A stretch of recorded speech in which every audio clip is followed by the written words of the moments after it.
Olá, investidor, seja muito bem-vindo para mais um Que FII é esse? Esse programa que estamos fazendo semanalmente, trazendo sempre um fundo imobiliário para destrinchar ele com você, tornar uma apresentação, um relatório gerencial de uma forma mais palatável, de uma forma mais agradável, para que você tenha o maior conhecimento possível dentro desse fundo imobiliário e consiga usar desse material aí, juntamente com outros, para formar um racional sobre o nosso querido MXRF, né?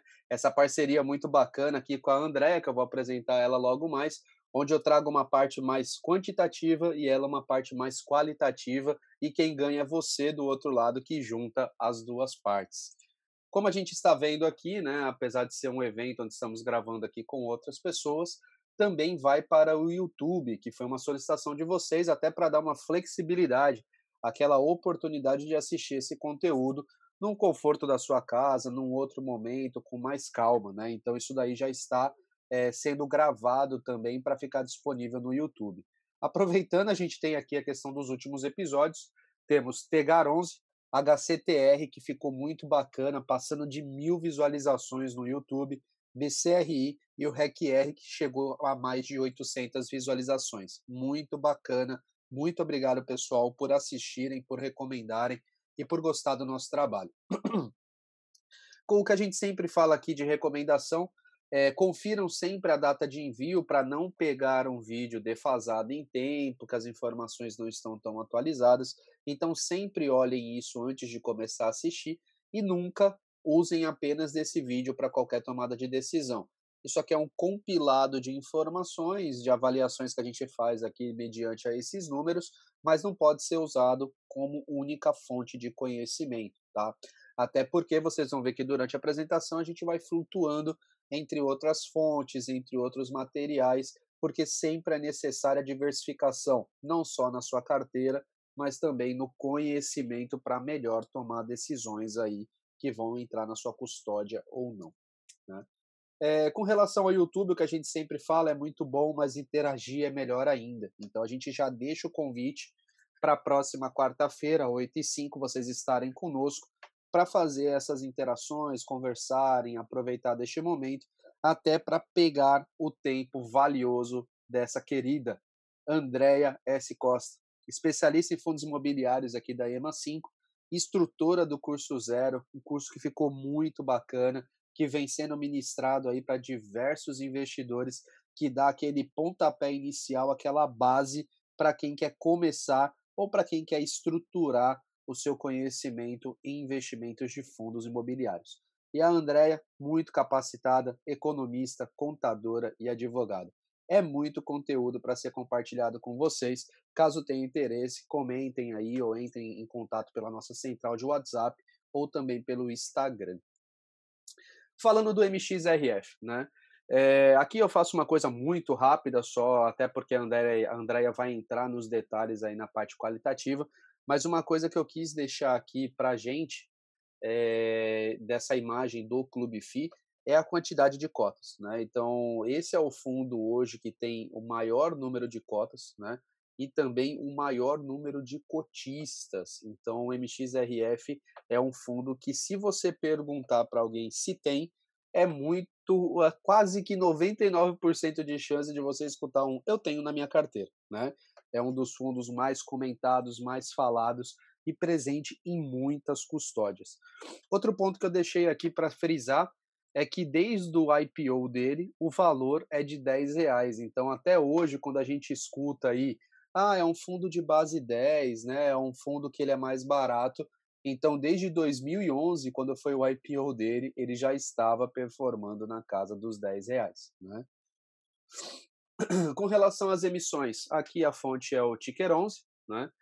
A gente consegue ver aqui o processo dele, da terceira até a sétima emissão, apesar lá do IPO 11, né, dele estar muito próximo de 11, teve uma quinta emissão aqui que o preço foi R$ 11, né, e conseguiu uma captação aqui de 505 milhões, e ele teve em 2020 3 integralizações. Então, em pleno ano de pandemia aí, que foi a o período mais complicado que a gente teve do Covid, apesar desse 2021 também não estar muito legal, mas 2020 a gente falava ainda que estavam sendo desenvolvidas vacinas, todos esses outros pontos, e mesmo assim, ao longo de 2020, ele conseguiu fazer 3 processos aí de integralizações em 2020. E com isso, ele conseguiu colocar mais de 1,4 bilhão em patrimônio líquido dentro do fundo. Então é um número muito expressivo para um ano atípico total, né? Então a gente nunca viu isso na nossa história e desejo que depois que isso se resolver, que a gente não veja mais, mas colocar 1,4 bilhão em patrimônio num ano de crise é alguma coisa que já demonstra a força aí do MXRF, né? E esse cara, como eu falei, ele tá sempre na boca do povo, tá sempre sendo falado. E o que falam por aí, né? Então, às vezes a gente vê aí, não estou avaliando o conteúdo aqui do vídeo, nada, mas de vez em quando a gente vê essa frase, né? Fundo de troco, né? O que sobra na corretora, o pessoal acaba utilizando para comprar. Algumas vezes você vê alguns fundos novos, né? O FGHF aqui, sendo comparado, novo MXRF, né? Então isso é uma coisa que a gente vira e mexe, acaba encontrando, tanto é que aqui tem outro vídeo, MXRF comparativo com o TORD11, né? E então, vira e mexe, a gente acaba vendo aí o MXRF sendo comparado com outros fundos, né? Outra comparativa aqui, BCFF, então MXRF sendo comparado com um fundo, né? Outro momento, MXRF com IRDM, né? Quem paga mais dividendos? Então, principalmente aí para questão midiática, questão de visualização, questão aí de outros pontos, o MXRF ele acaba sendo muito utilizado, né? E muitas vezes comparado com fundos que às vezes não são nem da mesma classificação que ele. Então, quando a gente pega aí um fundo de fundo contra o MXRF, então quando a gente vê aí o TORD, que é um fundo relativamente muito mais novo, né, com um patrimônio líquido bem menor, então esse é o tipo de coisa que a gente precisa tomar cuidado um pouco para não comparar aí abacaxi com laranja, com banana, né? A gente precisa verificar realmente a classe dos ativos, né? A custódia que está por trás, o patrimônio, o ramo de atuação, para não fazer um comparativo aí que muitas vezes você pode ter, paga menos, paga mais. Mas aí você está comparando coisas totalmente distintas e que realmente não fazem sentido, né? Por exemplo, comparar o MXRF com HGLG, com XPLG, são coisas totalmente distintas e existe também outros vídeos fazendo comparativos de MXRF com ações, né? Então isso também é uma outra coisa que a gente precisa tomar um pouco de cuidado, porque comparar Itaúsa, Klabin com MXRF é o tipo de coisa que a gente fala, poxa, às vezes é legal pelo conhecimento, pela verificação do material, né, para conhecer o influencer, mas com relação à parte de investimentos, né, fica um pouco complicado da gente fazer esse comparativo, essa associação de um fundo imobiliário com uma empresa, né? São formas distintas de conseguir dinheiro, de distribuir, de atuação. Então, assistam, né, tirem suas próprias conclusões, mas no meu ponto de vista, não é uma comparação muito fera aí, tanto com a ação, tanto com o fundo imobiliário, com o MXRF ou com outras empresas, tá? E isso é o que falam por aí. Mas o que o MXRF falaria, né? Então tem aqui, ó, respeita a minha história. Hashtag MXRF, né? O MXRF, por mais que está sendo comparado aí com um monte de coisa, ele é um fundo que nos últimos 12 meses entregou mais de 8% de dividendo, né? Então é um número aí para o cenário de Selic que a gente estava performando aí abaixo dos 3%, então era um fundo que entregava muito bem e com um valor de entrada relativamente baixo. Tem o maior número de cotistas da Bolsa, tem mais de 2 bilhões de patrimônio líquido, então às vezes comparar ele com um fundo iniciante, um fundo que tem menos de 100 milhões, que está exposto a ativos de risco muito maior, com risco de inadimplência, com outros tipos de risco, é uma coisa que ele fala, respeita a minha história, né?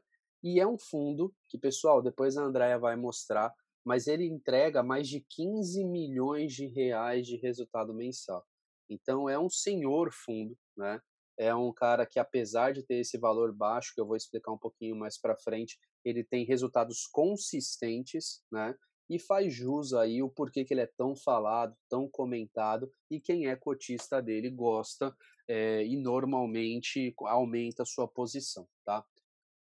Aqui com relação à parte do patrimônio líquido, a gente vê que o MXRF, né, ele se tornou aí o Billy Fee, mais ou menos aqui, eh, praticamente fevereiro, março aqui de 2020, né.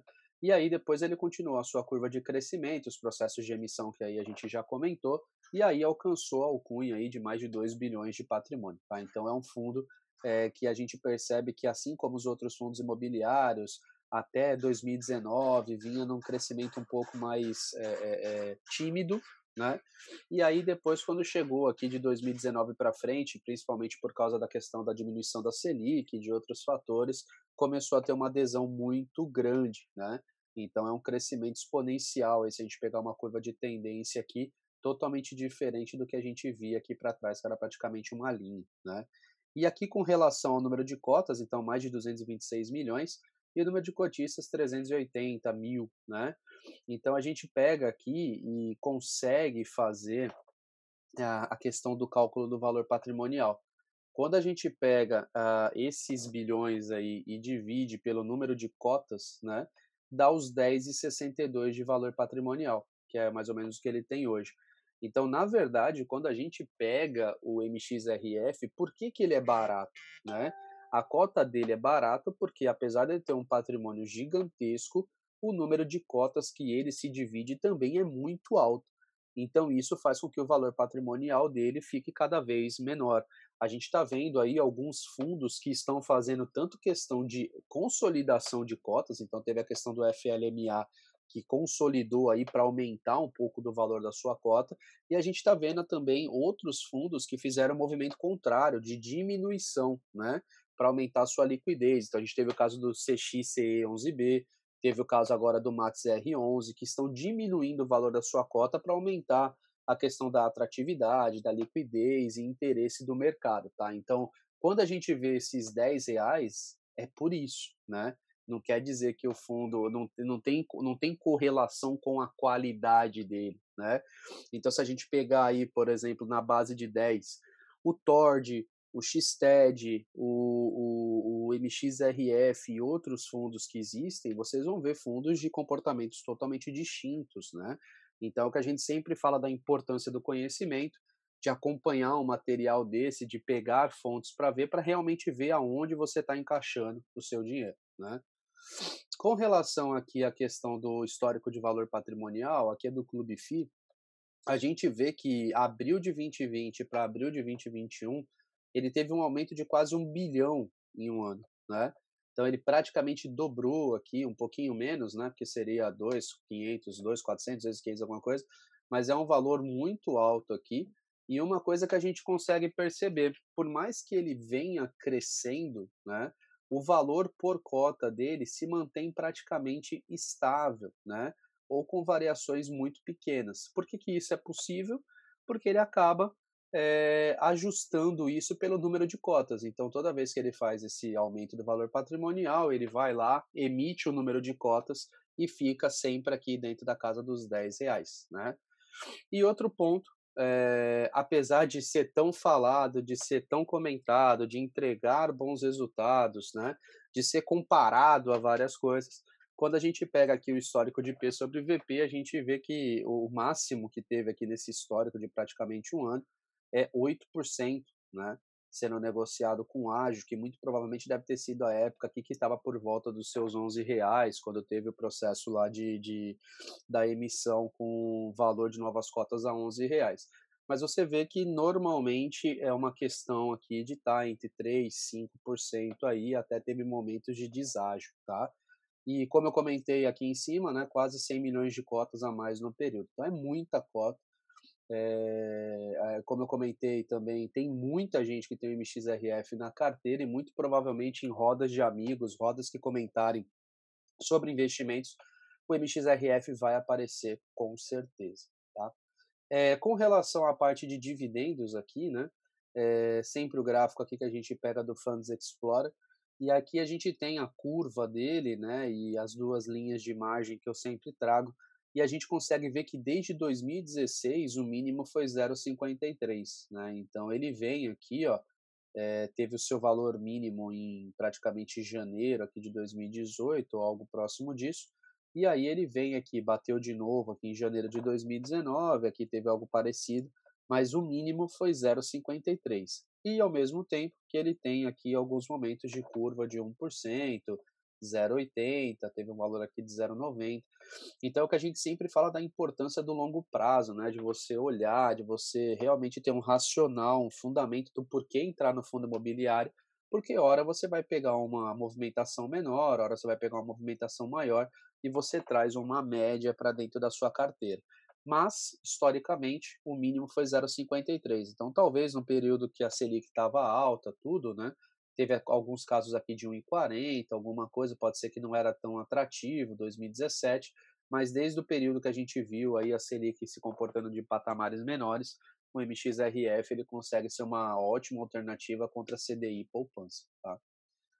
Com relação ao histórico de preço, aqui pela nossa plataforma, histórico de março até junho, a gente consegue ver que entre a variação, né, o delta aqui, nesses 3 meses entre o pico de preço e o valor mais baixo foi de 40 centavos, né. Então esse é o tipo de coisa que o pessoal sempre fala: "Ah, mas está sempre na base de 10, 10 e alguma coisa, 10 e não sei o que e tal". Só que se a gente pegar nesses mesmos 3 meses, o histórico de dividendos foi 0,23, né. Então é isso que a gente sempre fala da importância da faixa de compra, né. Eu tenho que comprar o fundo, não é quando ele está aqui no 10,70, né, se ele varia tão pouco, né, com relação ao percentual seria uma variação aqui em percentual não seria tão baixa. Mas se a gente está falando pela parte de considerar ele um fundo de troco, né, então vamos comprar quando ele está mais barato, né, na casa dos seus 10,30 aqui. Por quê? Se o cara pegou na faixa maior aqui no 10,70 e teve dias de 10,30, tem uma variação de 40 centavos. Você pode falar, poxa, isso aqui não é nada. Com relação à compensação de dividendos foi 0,23, então você tem 17 centavos aqui de diferença. Então, o melhor é sempre ter algum tipo de ferramenta, né, racional e não considerar um fundo dessa expressão como um fundo de troco, né?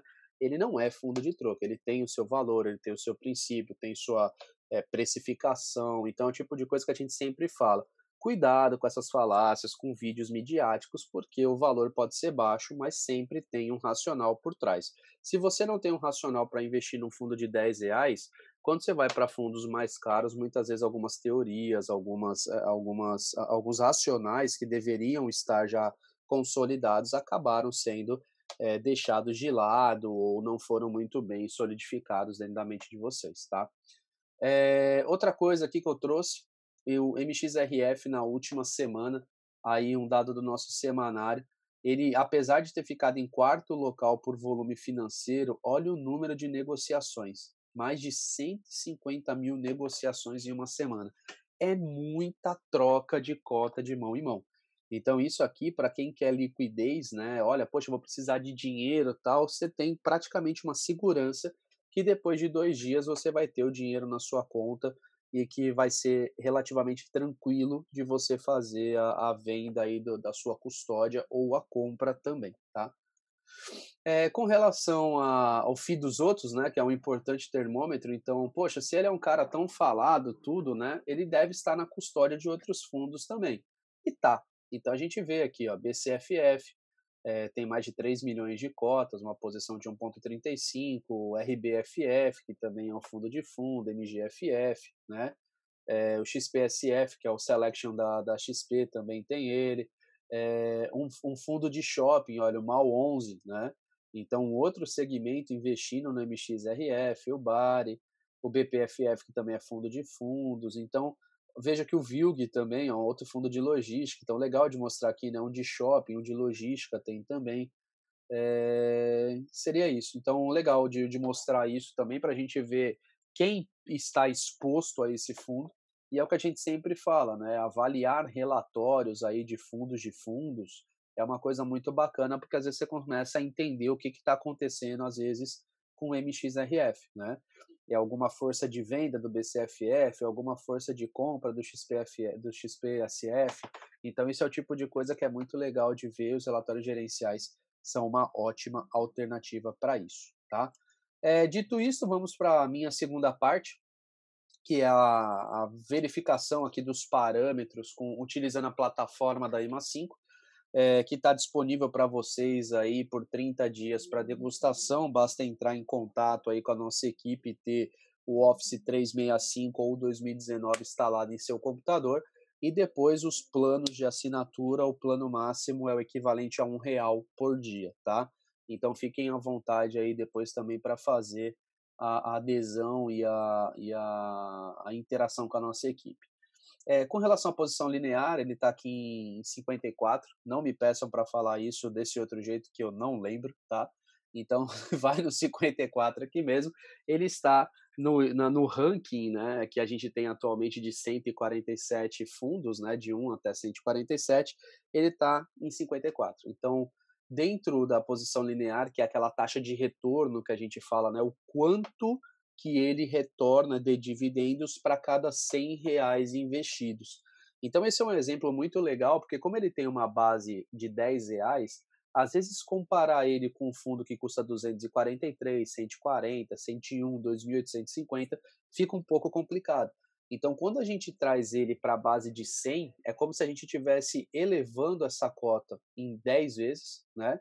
E às vezes comparando com uma cota que está muito próxima, de 101,23, que foi reduzido aqui para 100. Então você tem aqui, ó, 67,54. Então, por mais que ele custa R$ 10, num equivalente de cada R$ 100 investidos, hoje o MXRF ele traz mais retorno do que um OJP, que está aqui com R$ 101 de cota. Então isso daqui é uma coisa muito legal que o pessoal usa bastante. Com relação a patrimônio, como a gente já comentou, 2,2 bilhões, é um senhor fundo aí, então tem um capital muito grande para períodos de crise, para diversificação de carteira, para riscos de inadimplência, é uma coisa muito bacana. Não está passando por subscrição, e aqui, André, até falar para você que é uma brincadeira, a gente faz o fundo do Que FII é Esse, no outro dia sai uma subscrição, acho que é só para a gente atualizar os vídeos de novo. Então, o MXRF, se controla, por favor, não faz subscrição amanhã, que senão o vídeo fica desatualizado, tá? Com relação ao tipo, é um fundo híbrido, ele tem mais de 80 posições em custódia, então, como a gente comentou aqui já, para a questão de diversificação, exposição a indexadores, é muito bacana. Aqui a gente tem uma simulação de investimento de 1.000 cotas, tá, pessoal? Eu normalmente faço com 100, hoje eu coloquei com 1.000 por causa da questão dos R$ 10 aqui. Isso daria um investimento na casa de 10.540. A gente sempre pega o primeiro dia útil do mês anterior, né? Então aqui está 8/6, que foi o fechamento do pregão de ontem. Então seria dia 3/5 aqui, né? Então seria o fechamento a 10,54, tá?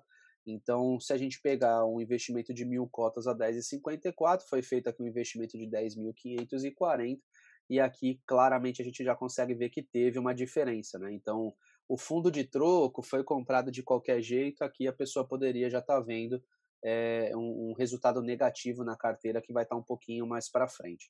Com relação à parte do crivo, o crivo está verde, então ele está falando que baseado nos últimos 15 períodos, o MXRF vem tendo uma diminuição 15 pregões, desculpa, tá tendo uma diminuição no valor de preço, né? Então, 3, 4, 5, 6, 7, 8, 9, 10, 11, 12, 13, 14, 15, né?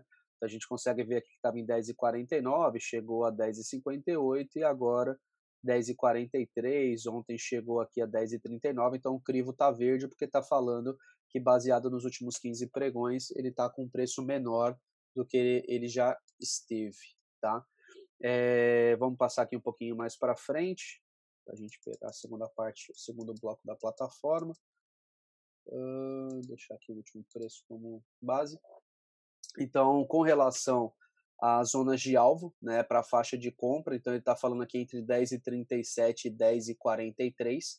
Então, se tiver aqui um aumento no próximo pregão da questão do preço, automaticamente esse crivo já vai para o vermelho, ele já está no limite aqui, né? E a faixa de venda está em 10,48, ou seja, quando está chegando aqui em zonas de crescimento, está chegando em 10,48, tem uma força oposta, né, uma força de venda que está segurando o preço do ativo. Então, para quem quer olhar o fundo aí, a questão é de 10,37 a 10,43, e quando chegar numa faixa de venda de 10,48, pode ser que tenha uma resistência contrária ao preço, tá? Precificação, a gente falou lá por volta de 0,50 alguma coisa, então o MXRF hoje, frente aos resultados que ele está entregando, a 0,55, que seria uma precificação de 6,80, o preço máximo pelo modelo de Gordon 12,64, né? E aí eu vou falar aquela velha falácia que eu falo aqui, tem gente cobrando R$ 400 para te entregar a fórmula do modelo de Gordon. Aqui o modelo de Gordon já está direto para você, calculando tudo, basta você mudar aqui a precificação que você quer e já muda, e você tem isso por menos de R$ 1 ao dia, tá? Então, voltando aqui para o 0,55, a gente tem a questão dos 12,64, então uma compra de uma cota até o 12,64, baseado no histórico dos últimos 12 meses, te entregaria uma renda passiva de 0,55 ao mês, e a gente pode ver que tem uma diferença de 2,21, ou seja, o fundo hoje, baseado no que ele vem entregando, ele está prometendo aí uma precificação até maior, então acho que daria para aumentar aqui para um 0,65, vamos ver, ó, 10,64, tá vendo? Então, hoje, uma compra aí por volta de 10,43 te daria uma precificação um pouco maior que 0,65, e 10,64 seria o limite, 21 centavos ainda para trabalhar. Isso aqui ajuda muito, pessoal, é realmente tirar uma venda do olho do investidor para saber até onde ele pode ir, né? O valor patrimonial de 10,02, então nesse momento aqui ele está sendo negociado com ágio de 4,1%, tá? Então é bem legal esse segundo bloco aqui que faz esse comparativo aqui de vários fatores ao mesmo tempo. E para finalizar o terceiro bloco, vou pegar aqui a parte dos dividendos com histórico, deixar o FII ali como a referência. Então, como eu comentei, né, cuidado com o fundo de troco, cuidado, é baratinho, cuidado. Por quê? Nesse exemplo que a gente está falando, ó, automaticamente na carteira a pessoa veria uma parte monetária, financeira, né, menor. Então, um prejuízo de R$ 110. Ah, mas é longo prazo, eu sou buy and holder, tal. Gente, preço importa, não comprem de qualquer jeito. Porque foi o que eu comentei, aqui a pessoa está com R$ 110 de resultado negativo e uma renda passiva de 70. Então, por mais que está recebendo 70 do outro lado, você tem 110 a menos na tua custódia. Então procurem as faixas de compra, façam a precificação, vejam o histórico do ativo para tentar limitar isso ao máximo, né? Para você ter o cenário que a gente julga melhor, que é você ter uma renda passiva e você também ter a questão do seu valor aqui financeiro positivo, ou muitas vezes que essa diferença seja positiva, tá? Então, sempre olhem isso, cuidado, longo prazo sempre, mas olhar preço histórico é fundamental também, tá? Baseado na última liberação, 31 de maio, 7 centavos, 0,66% de dividendo, né, daria aqui com relação ao dividend on cost, né, que também é outro fator de comprar por qualquer preço, também é um problema, porque a gente vê aí que, teoricamente, ele está performando na casa do 0,73. Ele está 0,66 porque a pessoa comprou mais caro do que o valor do fechamento aí do dia 31/5. Então, isso também é outra vantagem dos fundos imobiliários, que o dividendo ele não é baseado no valor que você, no valor que você tem ali do valor patrimonial, né? Ele é em função do valor que você compra, da sua média. Então, quanto mais barato você compra um bom fundo, automaticamente seu dividend on cost fica maior, tá? Então, é outra comprovação de que preço importa, tá, pessoal? E com relação ao histórico dos últimos 12 meses, então, aqui a gente sempre faz aquela regra prática, né, que para ver a estabilidade do fundo, normalmente esses valores têm que ser um a metade do outro, né, ou o dobro. Então, 4,35 vezes 2 está dando 8,70.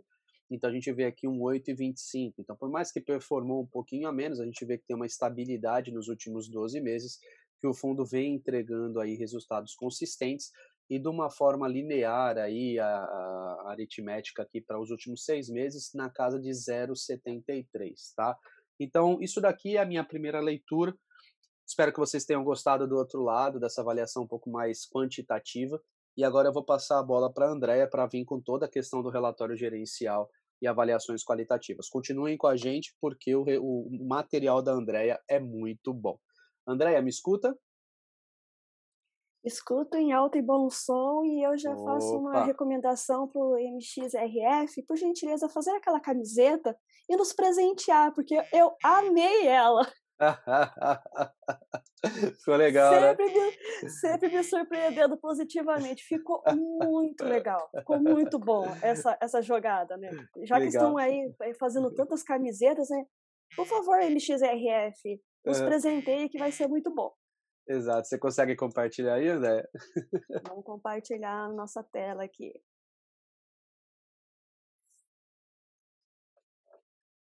Está vendo a minha tela? Positivo. Então, vamos lá, pessoal. Muito bom dia, muito boa tarde, muito boa noite. Já fazendo um compilado aí para as pessoas que estão assistindo, nos assistindo no YouTube, né, não se sentirem excluídos desse nosso momento aqui, nesse momento de interação.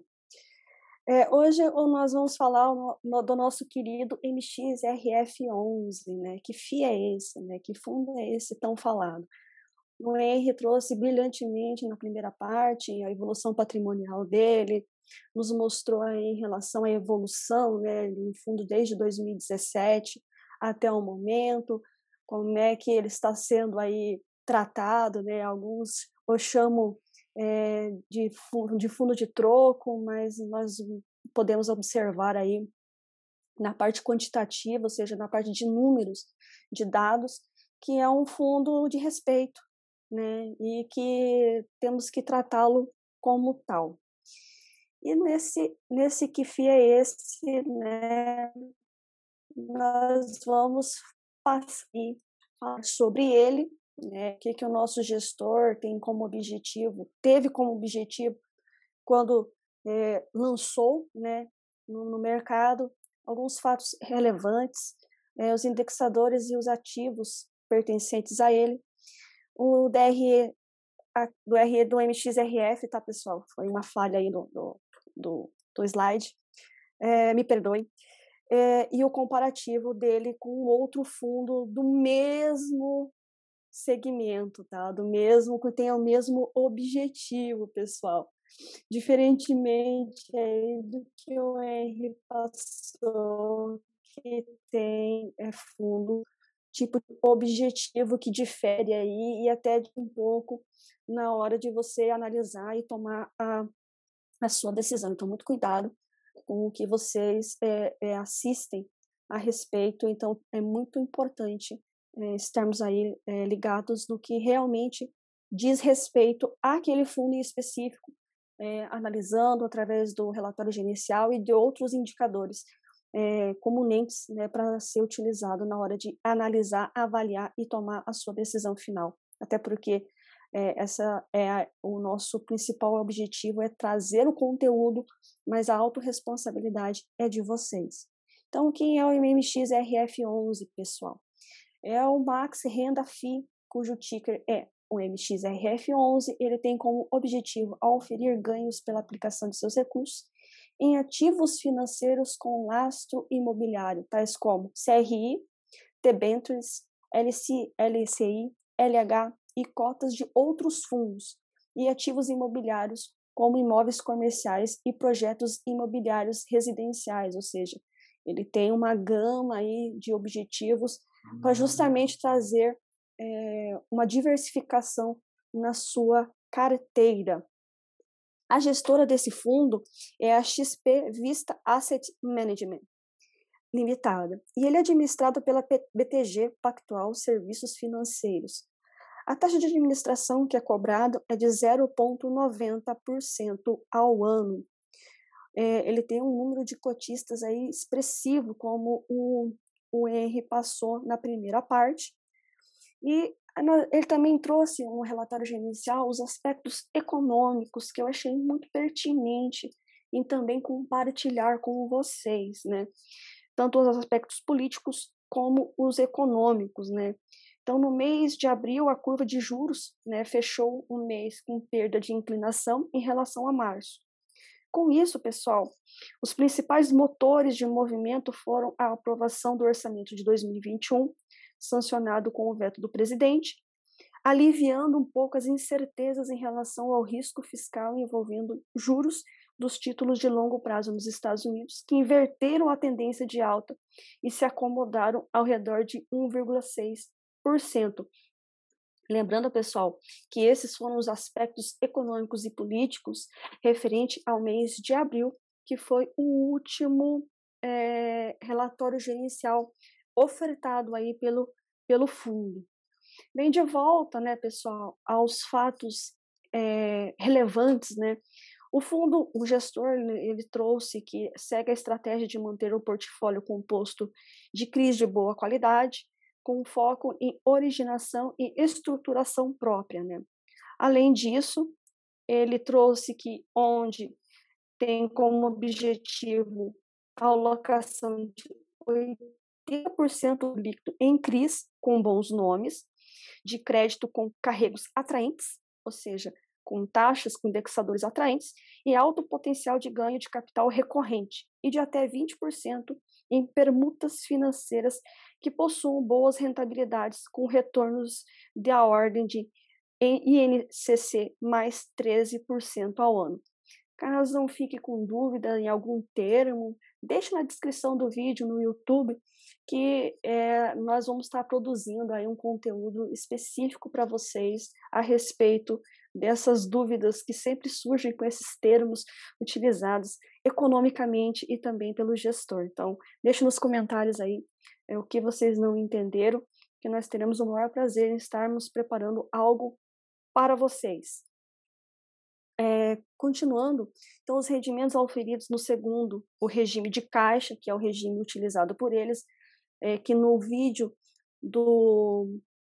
anterior eu expliquei a diferenciação entre regime de caixa e regime de competência, que cada fundo ele utiliza de uma forma para estar aí preenchendo e colocando nos seus demonstrativos as despesas e as receitas. Então, é um termo contábil. No outro vídeo eu expliquei, mas caso fiquem com dúvidas também, deixe nos comentários que eu explico com o maior prazer.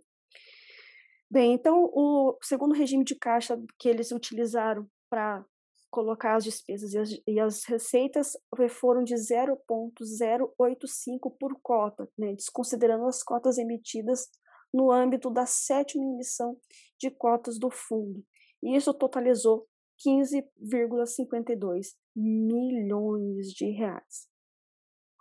As operações de permuta financeira, elas distribuíram no mês 1,50 milhões de dividendos no book de CRI, e o resultado caixa do fundo foi de 15,07 milhão.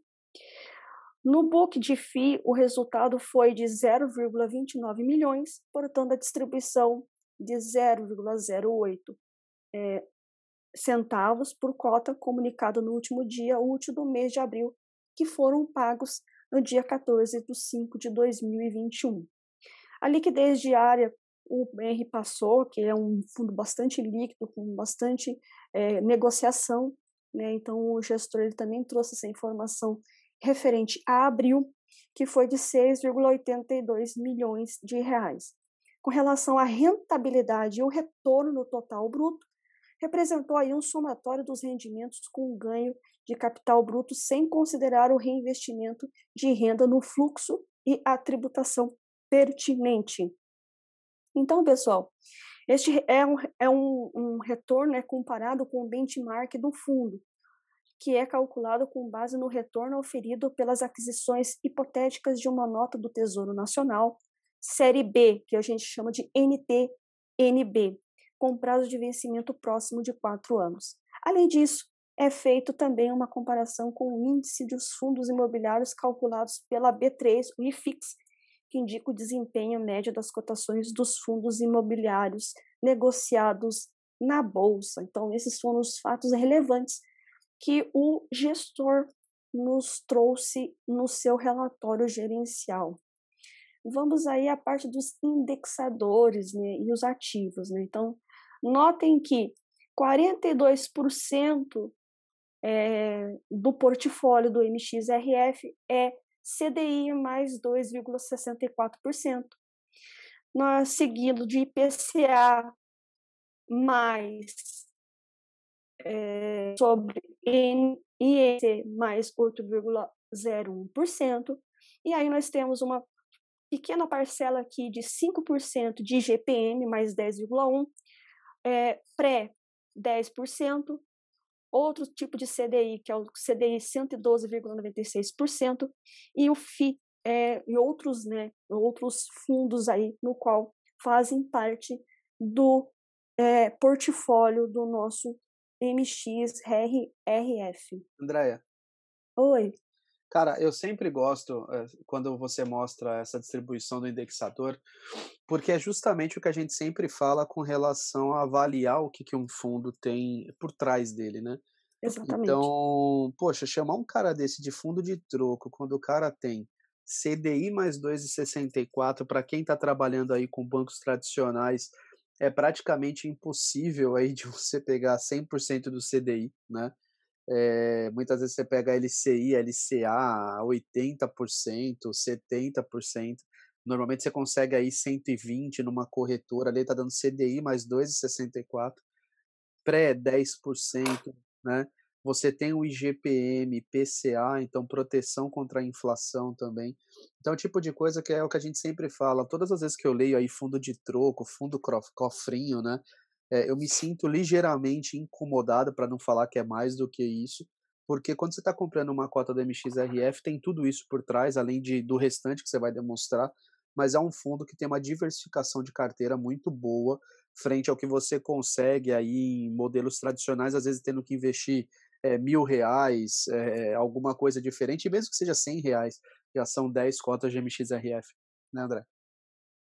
Exatamente, fora que uma taxa muito atrativa, ela é por um prazo razoável, né, então é acima de 1 ano. E também Ótimo você ponto. tem que ter uma quantidade mínima, né, também razoável. Então, significa aí que o gestor ele conseguiu ótimos indexadores aí. E fora o É, imposto de renda no final da aplicação, né, principalmente se for renda exatamente. fixa, você precisa de 2 anos aí para ter a alíquota mínima. Para diluir, né, a nossa tabela regressiva, né. E ainda corre IOF 30 dias, então assim, tem que Isso, tem que pesar tudo isso. exatamente. Tem que pesar tudo isso na hora de você, estar aí investindo. Exato.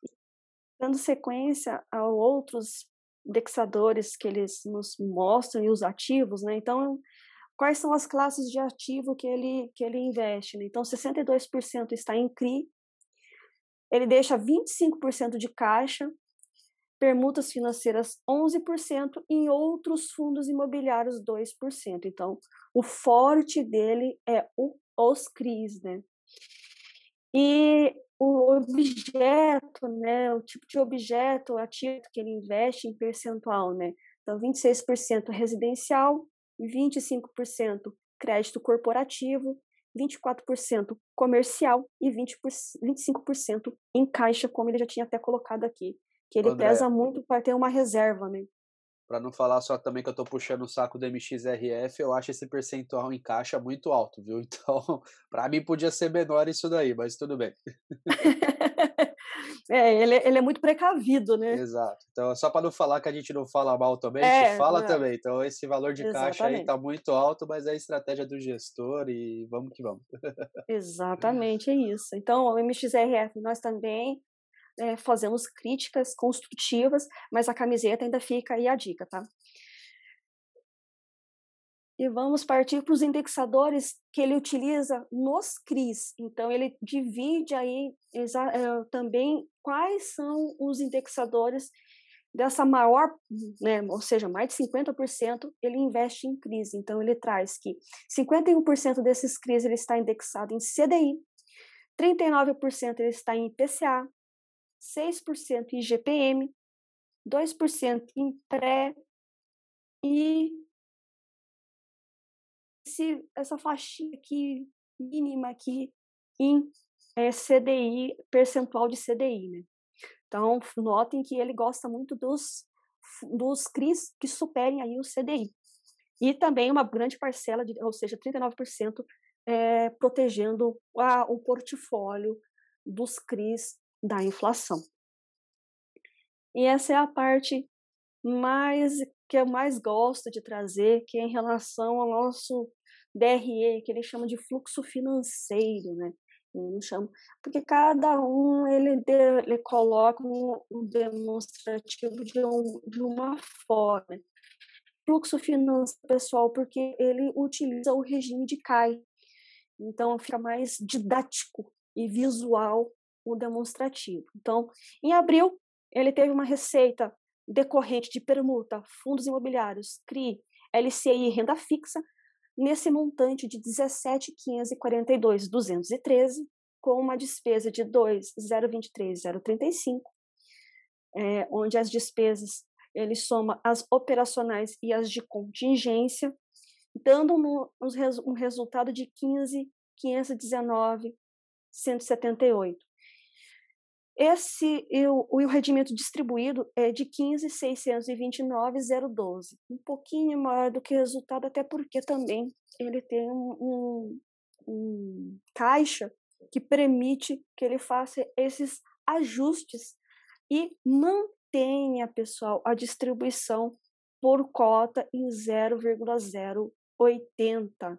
Então, note aqui que ele fez isso para manter, né? Talvez aí esteja o X de ter um caixa tão expressivo em relação a outros aí que a gente vê no mercado. Comparando, eu trouxe o POR 11, que inclusive, né, está aí no seu período de subscrição. Então, não foi pensado, pessoal. Eu simplesmente quis trazer aí um fundo que tem praticamente o mesmo objetivo, no qual eu também vou trazer aqui para vocês qual que é o objetivo, e comparar o demonstrativo de resultado, o PORD aí, que, como eu acabei de falar, ele também está no período de subscrição, ou seja, esse é um fato relevante aí levar em consideração. O Polo FI 2 tem como objetivo proporcionar aos cotistas um retorno superior ao benchmark taxa de IMAB divulgado pela Ambima, investindo uma carteira de recebíveis imobiliários de risco relativamente baixo. Ou seja, ele quer ser um high grade e não um high yield, ou seja, ele não é um fundo arriscado, arrojado. Ele quer um portfólio, ele quer construir um portfólio com algo que traga segurança maior para o fundo e para os cotistas. O portfólio do Polo FI 2 consiste primordialmente em CRIs pulverizados em garantia e imóvel performado, CRIs corporativos com alienação fiduciária de imóveis performados ou cessão de recebíveis, além de CRIs lastreados em cessão de renda de aluguel. Tem como estratégia satélite CRIs pulverizados residencial / comercial, performados, mezanino e ou subordinados, e FIIs com instrumento de carrego e ou ganho de capital. E como é que está a saúde financeira do POR de 11? Você vê que o demonstrativo já é um pouco diferente, ele é um pouco mais concentrado, mas ainda ele faz um comparativo entre abril e março e o acumulado de 2021, ou seja, de janeiro até o presente momento. Que, no caso, também ele divulgou aqui o último demonstrativo em abril, né? Então, o último relatório apresentado foi de abril. Então, casou muito bem aí, às vezes, tem relatórios que, para trazer um fundo que tem o mesmo, digamos, o mesmo objetivo, às vezes eles têm um relatório que foi lá de março, daí você vai comparar com abril. Então, esse casou muito bem aí, por eles dois terem um relatório no mesmo período. O resultado dos ativos, né, de abril, decorrentes de CRIs e juros, ganhos realizados com os fundos e debêntures e juros, foi de 1.744.625. Ele é um fundo menor, né, um fundo aí que está crescendo aos poucos, tanto é que está aí no período de subscrição. Ele não, as despesas foi de 306.869, então proporcional aí também, ele não tem um valor expressivo de resultado. E o rendimento distribuído foi 1,775.561, frente a um resultado de 1,875.522. Então ele deve ter deixado aí, ó, não distribuído de 434.674, talvez aí por alguma estratégia, alguma coisa que ele esteja aí vislumbrando, ele que resolveu aí deixar esse resultado não distribuído inicialmente. Ele também somou aqui um resultado total menos os rendimentos distribuídos, totalizando aqui 534.636. Então ele quis deixar uma margem aí, vai cada fundo tem a sua estratégia, talvez aí já pensando nos resultados das emissões, não sei, algo nesse sentido, ou mesmo aí deixou esse dinheiro para que caso ocorra alguma coisa, ele tenha esse resultado acumulado e não distribuído para suprir alguma emergência, né. Andréia, Pode falar. 2 pontos aí, a questão do olha a diferença, né, o que a gente tinha comentado, um Uhum, dá mais de 15 milhões de resultado mensal, né, o sim. outro um resultado bem mais, contido aí, não estou nem avaliando questão de patrimônio tudo, estou falando do número, Uhum, puramente nu e cru, né. E outro sim. ponto, a questão que a gente vê, já passamos por outros que FIIs é esse, que a qualidade do relatório gerencial, do DRE, tudo, né, por exemplo, para o MXRF, eu acho que frente até todo o valor que ele dá, outros relatórios que você já demonstrou aqui tinham uma qualidade de demonstração maior, né. Sim. Então, mais meses envolvidos, um destrinchamento maior. Então, acho que isso também seria um ponto, na minha opinião, né, que Uhum, para quem gosta de olhar, quem gosta de avaliar, poderia estar um pouco mais detalhado. E aí, como você falou da questão de processo de subscrição, você vê, né, tem a questão de segurar um valor aqui, e o MXRF, a questão do caixa que você comentou, que 25% está ali, que pode ser uma estratégia para manter os resultados, né. Então, por exemplo, sim. para mim hoje, vendo esse relatório, 25%, talvez um próximo processo de subscrição do MXRF, talvez a minha participação se limite a 75% do número de cotas, né. Então é legal de ver essas coisas também, que a gente vai olhando até para montar estratégias, né, porque se 100% eu participar, 25% do valor fica para a caixa, né, então pode ser que num próximo processo, já como eu sou cotista do fundo, e aí pessoal, uma opção minha, não necessariamente precisa ser uma opção sua, pode ser que um próximo processo eu participe de 75% do valor que for, de cotas que forem emitidos para mim, do que 100% do total.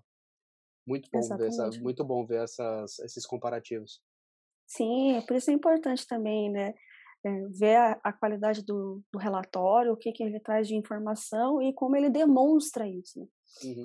Ele faz todo um compilado do que realmente aconteceu naquele mês e o que que ele fez, o que ele deixou de fazer, o que que ele pensa, né, as Uhum. estratégias, como é que foi o cenário econômico, mas notem também que ele tem uma estratégia bem diferenciada. Os valores lá é muito superior ao Pord, a título de exemplo, mas ele é um pouco mais arrojado no rendimento por cota.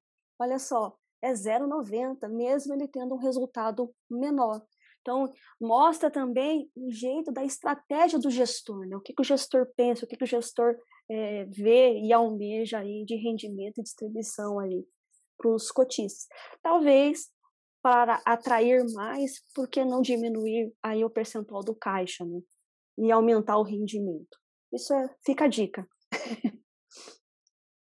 Então, pessoal, para já finalizar, eu gostaria de trazer uma frase de um investidor aí que ficou muito conhecido ontem, né, muito falado ontem, né, por conta aí de um investimento, que é o nosso querido Warren Buffett, né. Então ele sempre traz essa premissa, né, nunca invista em um negócio que você não entende. Então, O pessoal comentou muito em relação a ele ter investido no Nubank, então talvez ele conheça muito mais coisas sobre essa fintech do que qualquer outro. E ele sempre traz isso, que ele nunca investe em algo que ele não entende, que ele não conhece. E eu acho isso muito de trazer qualquer tipo de investimento que for fazer. Nunca invista em algo que você não entende. E para que você invista de fato, estude, analise, compare, faça um checklist dos seus indicadores, porque cada tipo de fundo imobiliário possui um indicador relevante, né, um conjunto de indicadores ali que difere um pouco de um segmento para outro, mas é importante você entender o que você está fazendo e aonde você quer chegar. Então, nunca invista em um negócio que você não entende. Nunca invista em um fundo imobiliário só porque você vê uma dica. Nunca invista uma ação, ou no Brasil, ou no exterior, por dicas de outras pessoas, porque você não sabe a estratégia que ele está utilizando e qual realmente é o time. Então, pessoal, era essa a minha apresentação. Obrigado pela sua presença e o seu tempo.